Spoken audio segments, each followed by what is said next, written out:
Hello, and welcome to Mentor Dino. I'm your host, Caitlin Rossier. I am an architect and founder of Mentor Dino. I firmly believe that architecture, engineering, and construction professionals can achieve true success by embracing human skills as their guiding principle.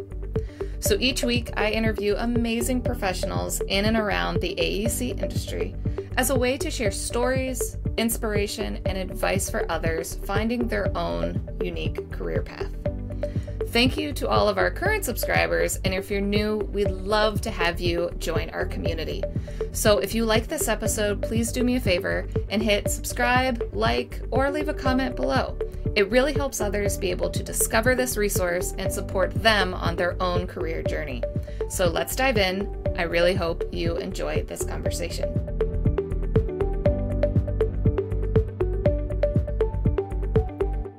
Welcome to the Mentor Dino podcast. I would like to welcome Evelyn Lee, founder of Practice of Architecture in San Francisco, California. Thank you, Evelyn, for taking the time to speak with me today. Yeah, thank you for having me on, Caitlin.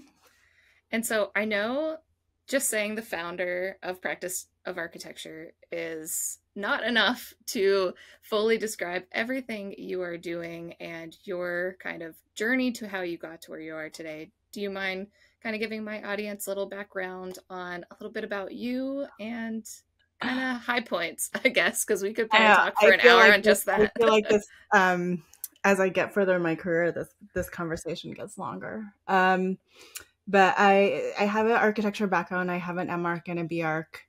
I went into traditional practice. I always knew, I would say, in school that I wasn't the best designer, like with a big D. There's definitely people that could design buildings better than I could. I kind of liked designing things around buildings, so operations, processes, policies. I ultimately went back to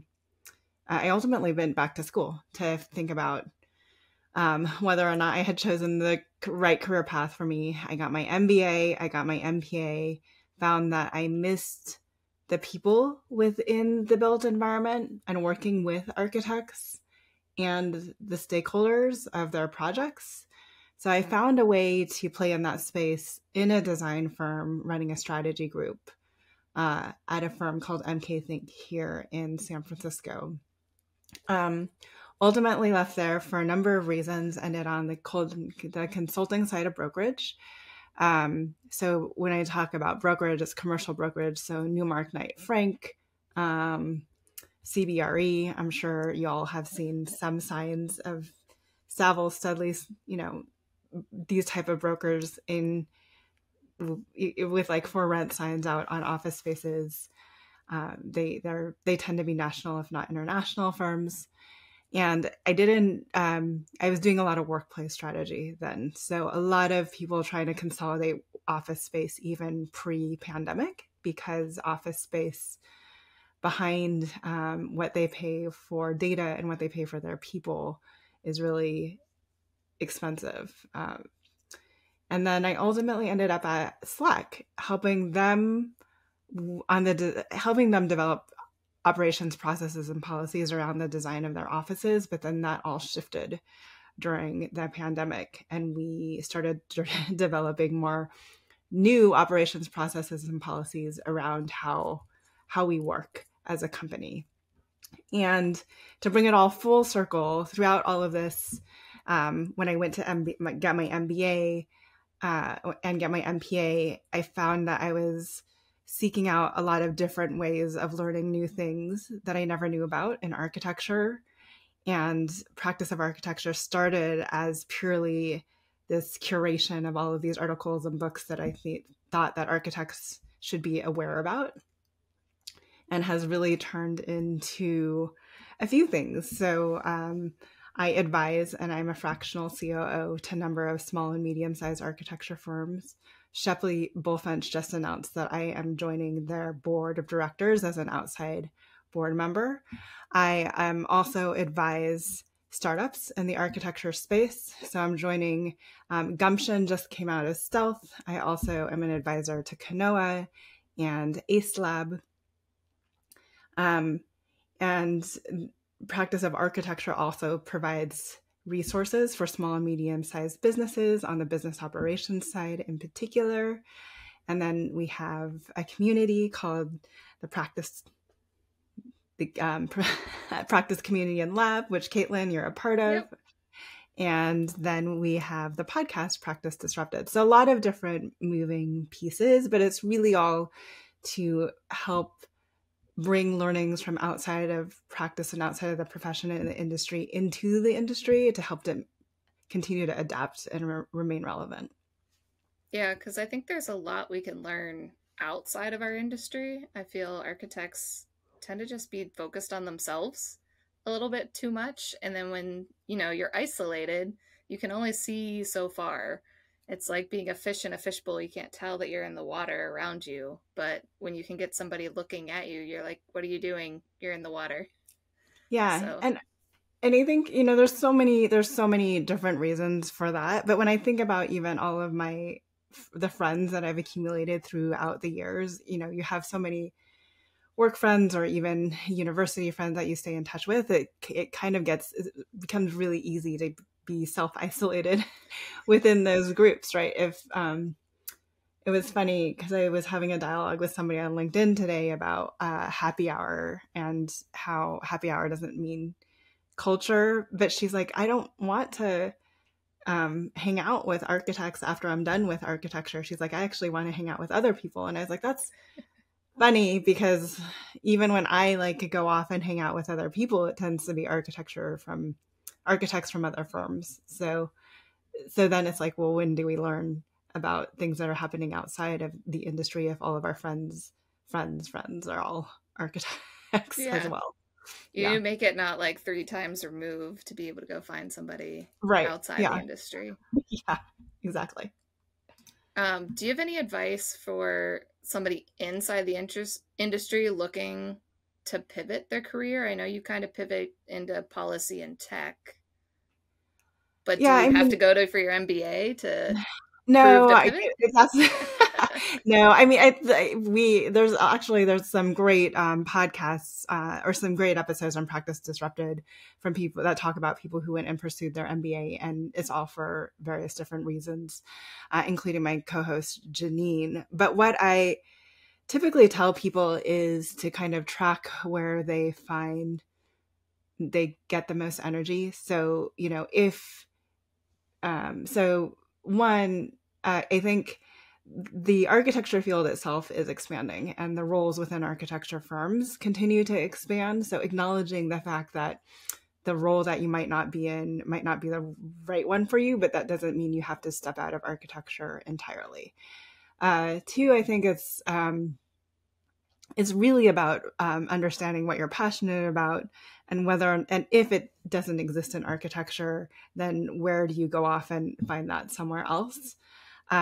I feel like a lot of people say, like, I'm going to go into tech because the pay is better, the benefits are better, I can do UX. And I get into a lot of these conversations, these mentorship conversations that I take with people, talk about to individuals, usually younger sometimes, but I'm actually getting a lot more mid-career professionals asking me the same thing, saying like, what do I do? What if I want to go into tech? And there's a lot of different areas where skills that we have in architecture do translate to other spaces, and design skills and the way we think and approach problem solving go to other spaces. I guess this is a very long-winded answer, Caitlin, and I usually like to be a lot more to the point, but it's never a one size fits all for anyone. So for me, it always starts with doing a lot of self-exploration. And Laura Weiss, in one of our very, very first podcasts, actually talked about how you can prototype your way to a new career, like take a class in something to see if you're interested before you make the jump, test the waters. So do a lot of self-exploration. And then if you find that that's the right path for you, then begin reaching out to people on LinkedIn and connecting and saying like, hey, how did you get there? And begin building out your network that way. So many people reach out to me and they're just like, I just want to do something different. Help. and that there's only so much I can do to help at that point in even like a 30-minute coffee talk. And because, or they're like, I want to do strategy. And I was like, oh, well, you can do so many different things in strategy. What do you want to do? So really understanding what you want to do and what you're most passionate about, and understanding if you wake up on Sunday, like what type of work do you need to be doing to be really excited about what's coming on Monday?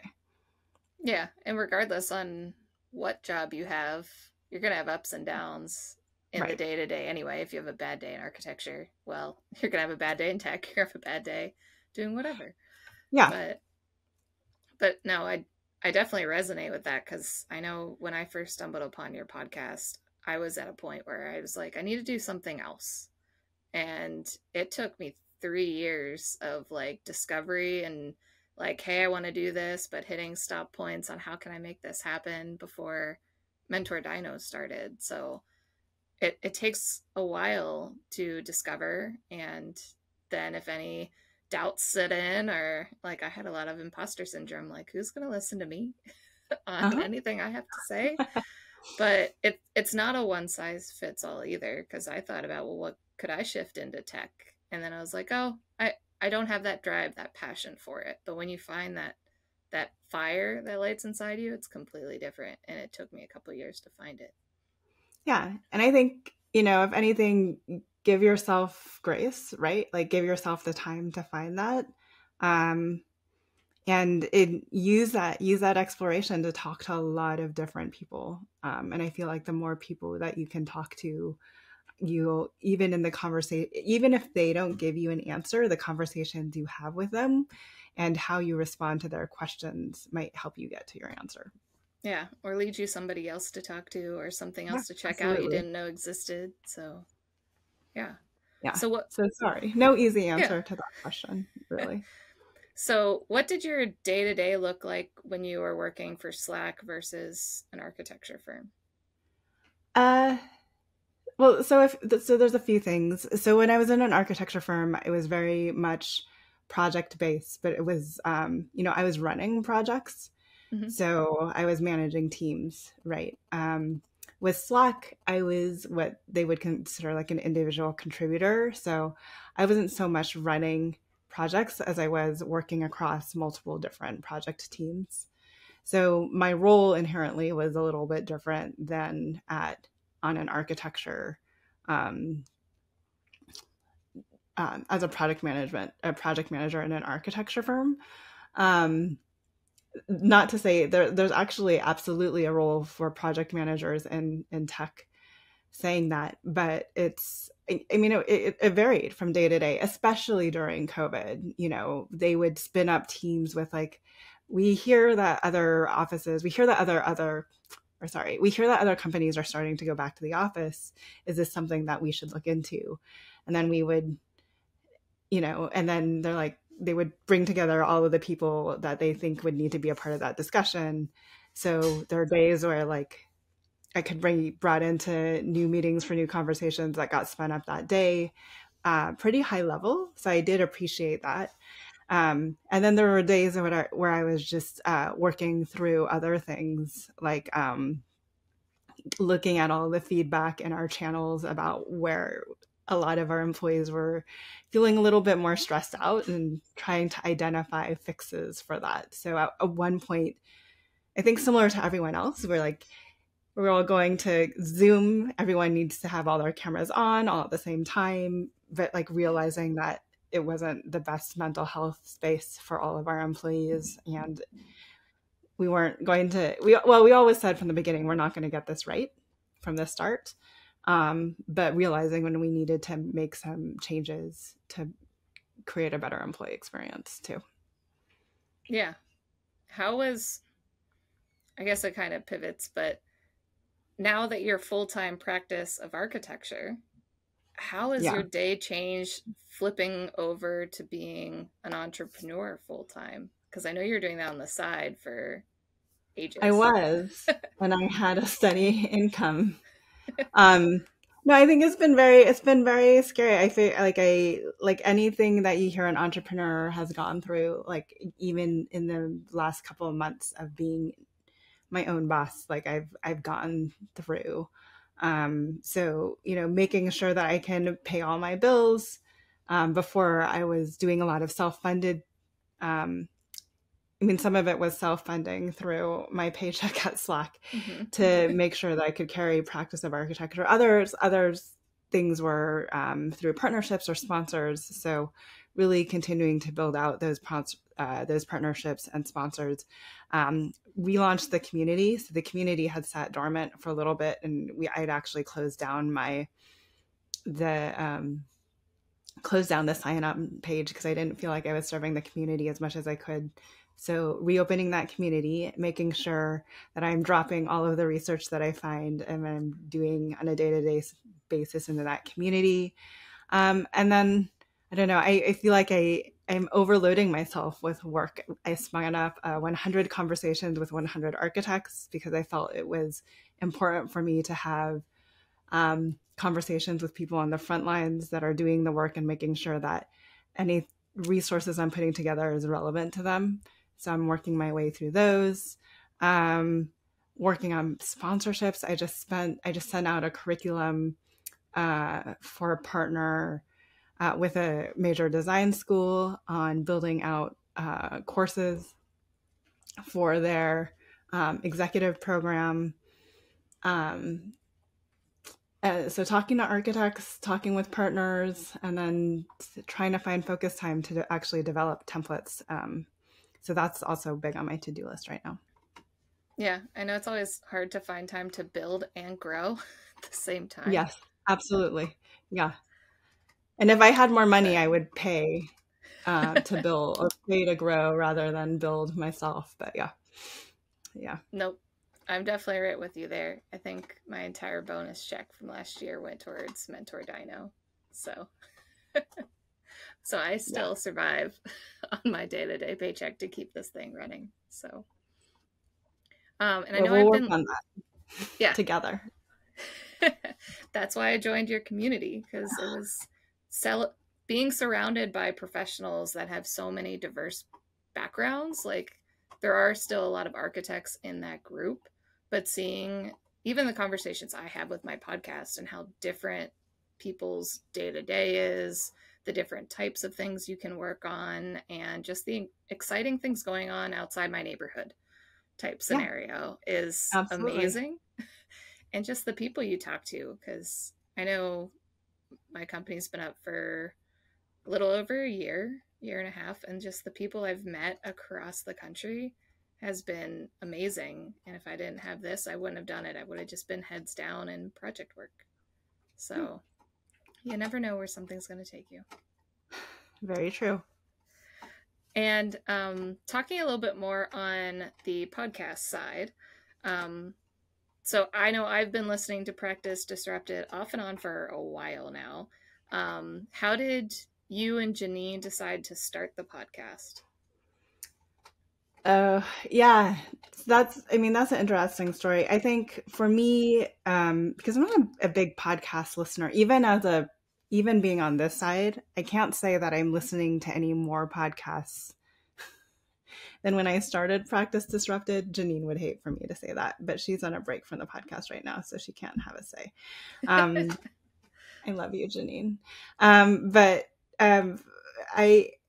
have been interested in, I'm always interested in various different ways people learn and digest information. And I have been I've been through my entire career a very strong writer.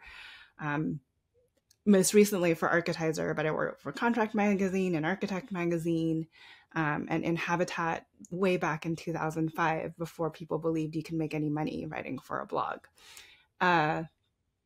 So I was interested. I approached my friend Mark LePage, who does Andre Architect, and he started doing this new podcast thing, and he's like, "Oh, you have it." We had a good conversation about podcasts. He felt I had a good podcast voice for the medium. And I was like, yeah, but now I have to learn how to do a podcast. And I feel like the perfectionist in me, the architect perfectionist in me, was like, I'm not going to spend my time to learn how to do a new medium. And this was pre any of this AI editing software capability too, right? Yeah. To learn how to do the production side of that. And I definitely didn't have the money to do that. So I kind of shelved it. But then Mark said, we're going to start Gable Media. It's going to be a consortium of architecture and design podcasts. I have a production team that can support. Do you want to start a podcast? So that's what we did. And we're with Gable. And I still love Mark and the Gable team. But we were with Gable the first 2 years and then have since spun off on our own. But that was really the impetus. And then I had imposter syndrome too. I was like, no one's going to want to sit and listen to me as an individual interview other people, which is why I brought in Janine, and we've been looking on and off for a while for some type of project to partner on. So the podcast became a great mechanism to do that through. Yeah, I know. I take a CDT course through Charisse, and she runs the RCAT podcast, and she let me know of Gable Media existed, and so reached out to them just to see what options they have. With my small budget I couldn't go through with them, but I was able to find somebody else that could help me get everything through, because there's a lot with podcast editing, regardless if it's video or just audio. And I know the Adobe Creative Suite has great options that make it so much easier with AI and grabbing everything to edit, that I can't even imagine when you guys started not having all of that to help me learn quickly, because it's not like we have all day to like just mess around. It's quick searching to find how to edit something, and having somebody to help is important. Absolutely. So you're soloing the podcast right now. Is Janine coming back this season? She will be back for one episode this season. I actually need to get back. I need to get better at inviting her when I interview people. The one thing I always gave Janine a hard time about was that she didn't like us to front load or pre-record too much. And I kind of love batch recording because that leaves a ton of weeks open on my calendar if if I'm not anxious about getting things out, because we do 40 episodes a year. But no, she left because she's focused on growing Apostrophe Consulting, and Practice Disrupted always fell firmly under Practice of Architecture. So I understand her need to refocus. But the door is open. The door is always open for her to come back. And I think if I were more, if I coordinated with her more often, I think she would actually have been in more conversations this season.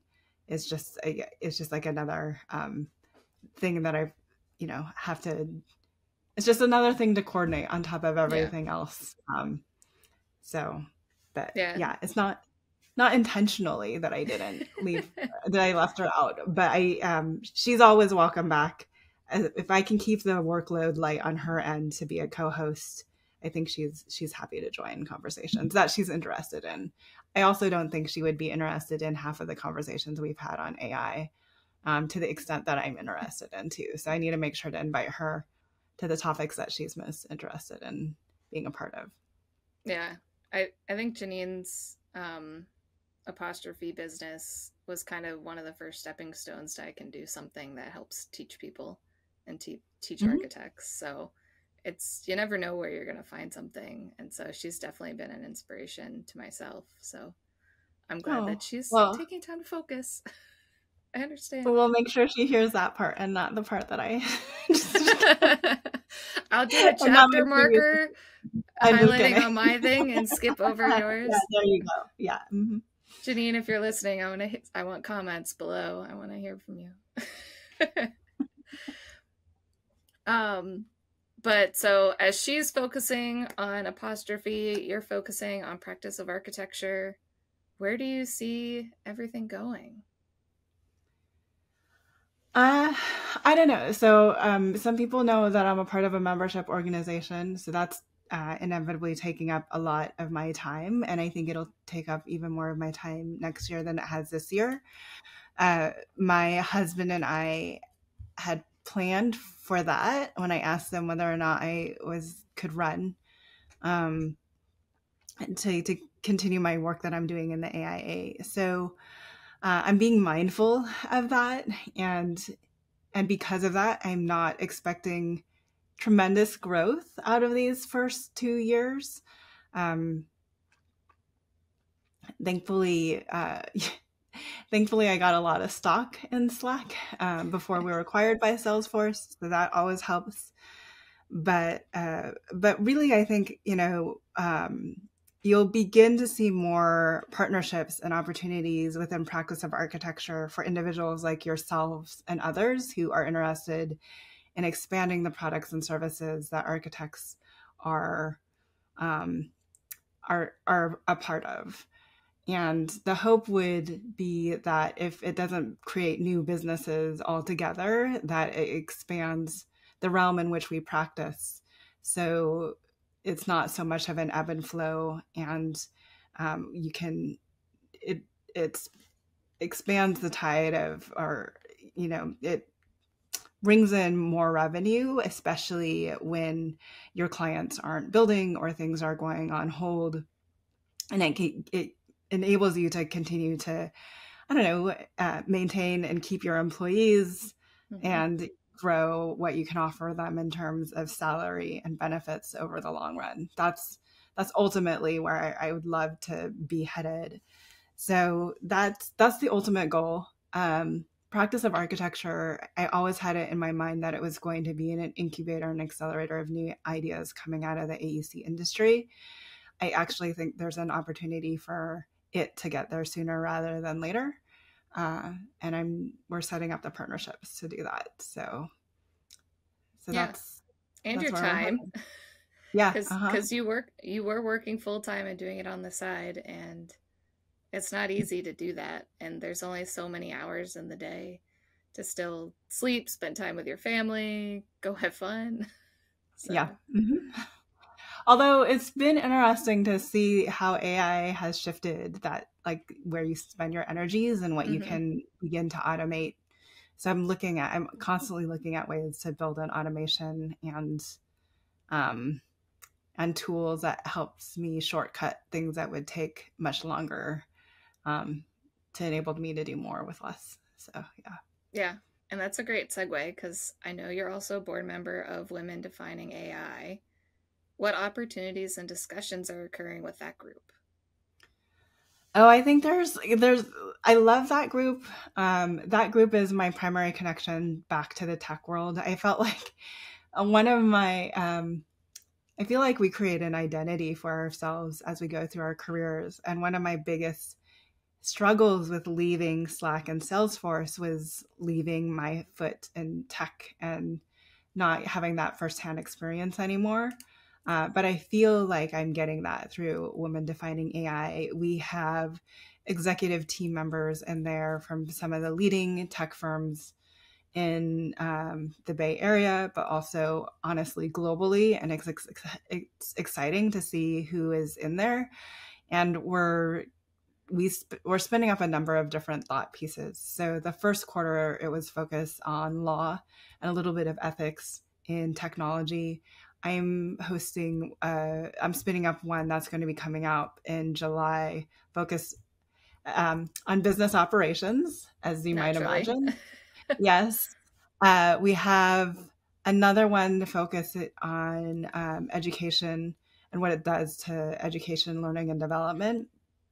I think there's another one that's being spun up in how healthcare is beginning to use these type of technologies. So high level discussion forums. We also have launched and I'm looking at with their permission, but also borrowing some of what they've done, doing this in practice of architecture and the community is they have this group that talks about just like helping people understand the basic definition of AI and wrapping their head around different LLMs and how to use that and how to build a chatbot and etc. So you can think about, how would I take this new technology and apply it to my everyday work? Begin to think about how to integrate it in. I think that's really important, because I feel like so many of us in architecture are waiting for that new tool that takes over AutoCAD or something, or AutoCAD to come up with that new tool that blows us all out of the water. But in the meantime, there's just ways to begin to think about using AI for so many different other things. And so just getting a basic understanding of that so you can do that. And so we run cohorts of that in the Women Defining AI group itself.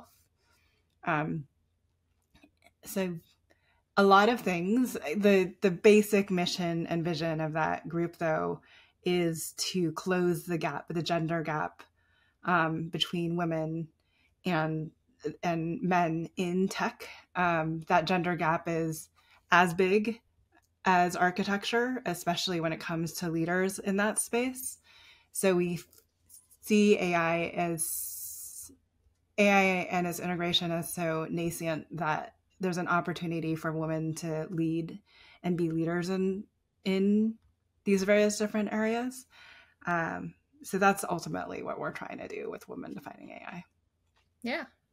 No, and I find a lot of people misunderstand AI, or people just think of ChatGPT and that's it. But there's so many other opportunities, and I love seeing all the different like iteration tools, how we can iterate faster, because when you're just trying to come up with options, it can take a lot of time just to iterate. But if I could iterate a bunch of options in 20 minutes and give it some factors to pick and choose how I pick the top ones, then I can get somewhere a lot quicker with the client. I didn't need to spend a week iterating on something that they're going to hate most of it anyway. And it's Right. not like, but I also feel on the architecture side, if they don't think it's ChatGPT and that's it, then they're on the full other side and they think like it's going to take over and architects aren't going to have a job because now it can just render and do anything for you. And what would you say to kind of those extremes within our profession on how they view AI? There's, wow. I mean, It's a lot. we can do a whole podcast on, you can do a whole episode on this. We actually, I actually just recently, I think episode 151 of Practice Disrupted, just interviewed the co-founders of Women Defining AI, and we framed this question in multiple different ways. The interesting thing, and I post a lot about this on LinkedIn too, is, a lot of architects talk about AI in the context of our move from hand drafting to CAD, and then CAD to Revit, and Revit to AI. And my response to that is the move from CAD, like all of that, the hand drafting to CAD to Revit, was all contained within the AEC space, right? AI is something that is affecting every level, every industry, across multiple sectors. So it's a little bit harder for us to kind of avoid some adoption, and it's already happening on our phones in apps that we are probably unaware of. So Yeah. So you're already in it, one, whether you like it or not. And given that you're already in it, my take on that is it's better to understand it than to ignore it completely. And that all of these things have always ever been a tool for us to create. So if we think about it as a tool for us to do something better, I think there's just a better mindset to approach it with. And if it does take over, for instance, construction documents, there is a real value opportunity there for AI to shift where we spend a lot of our time, and also get paid more for where we bring the biggest amount of value to our clients on our projects. So for me, AI is nothing but opportunity, but you have to understand it before you write it off completely.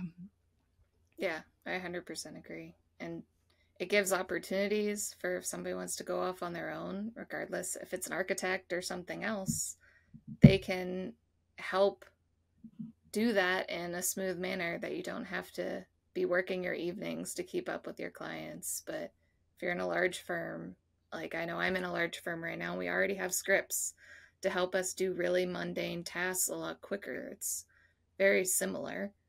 And we still need the knowledge on how something comes together. I find AI is still a little behind. If I were to start to research the tech side, but like the technology of building products, they're a little bit more inaccurate, and I'm excited to see where that goes. And I actually met a group of students at Carnegie Mellon University that's actually starting to tackle that resource from an AI and AEC perspective. So I Amazing. am I am curious to where they're going, and like I've got a survey I got to answer for them still to help guide them to the right people to connect to. But they came to one of my communication strategy like presentations. I'm like, how did you find me? I'm not AI related. Like, and it was fascinating. I'm like, I want to know so much about what you're researching. So Yeah. I more And I find think it fun. it's we can either end up using these tools that end up we can end up using these tools that get built for us without our input, or we can find a way to input these tools that are while they're being created. Mm-hmm. So I think that's, a lot of people are like, well, architects aren't software developers. That's not our space. But if somebody is building the next AutoCAD, wouldn't you like an architect to be a part of that process rather than not? So you don't have to lead the charge. You don't have to code it yourself. But I think we definitely need to be engaged. Yeah, because I think we give good input on how we work day to day, and they can help find the challenges on how can we change it differently. It's like how we talk to our clients. We don't just build the same thing that they just did. We try to Right. advocate how they can work more efficiently and better. So I find it full circle how it all comes together. Yes. Uh-huh. Absolutely. And I always like wrapping up my podcast with this final question. And it's, what advice do you have for young professionals just starting their career? I think so I no I there's so much advice to be given. I think, well, welcome to architecture. It's not all bad.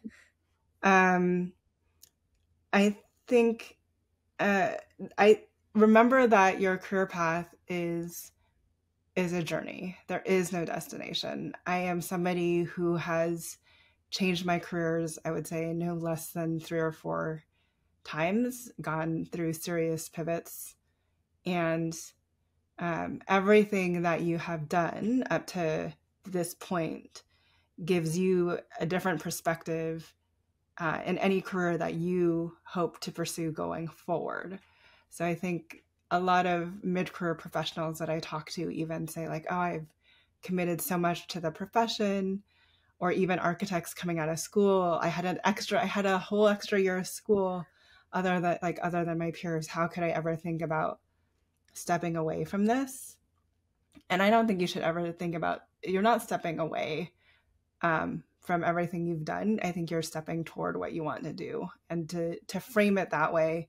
I know I'm one of those people that believes that everything that, if you always get that question, if you could change anything about Mm-hmm. your past or relive, and I kind of like to appreciate that everything that has happened to me up to this point has made me who I am. So all the stuff that you've done and all the education you accumulated has given you a very unique perspective on the world. And all of those things, no matter where you go, whether you stay in architecture or go somewhere else, or even stay in architecture for 20 years and decide you want to do something else, all of those tools will always be, all of those are a part of your toolbox going forward. So just remember that and always keep the path open. I think the more open, the more opportunity you have to pursue and land in places that will make you happy in the end. So work's not such a drag. Yeah. And even like you said before, you now that you've kind of left tech and missing having your foot on that side, I'm sure you felt the same way leaving architecture. And it's just, hey, where's your where are you firmly placed? What are you doing? How are you shifting? And how's your body weight shifting in that moment? So yeah. And that's honestly, that's a little bit why I stayed so involved in the AIA even while I moved into tech. So I think you can find ways to keep that balance, as they say, and to stay and to be a part of the communities that you want to be a part of, and then also I just think talking to more people rather than less people about where you head always opens doors, as you said, Caitlin, to other conversations. So I don't know, being fluid and agile. Be agile, happy. adaptable, and learn about Yes. yourself. I think it's probably the theme for you, just learning about yourself, and who knows where you're going to be in 5-10 years from now. So Right. And I hope, actually, I mean, I would hope that even 10 years from now, I'm in a different place than I am today. So, yeah. Yeah. But if anyone has any questions for you or wants to learn more about Practice Disrupted or Practice of Architecture, what's the best way to get a hold of you or follow you? Yeah. So I do a lot personally on LinkedIn. So feel free to follow me on LinkedIn. I think it's Evelyn Lee. I'll find the handle for it. Okay, you'll find my handle. So feel free to follow me on LinkedIn. There's a newsletter you can join on Practice of Architecture. There's a community, Caitlin, that we can point them to. We'll leave a link to the community in the show notes. Go listen to Practice Disrupted across all of your favorite podcast listening platforms. We are over 150 episodes now, which is kind of hard to believe. Yeah, and then I'll be around. I'll be traveling a lot next year. So if I'm swinging by, I always say in my Practice of Architecture newsletter, any events that I'll be participating in, check that out and be sure to come up and say hello.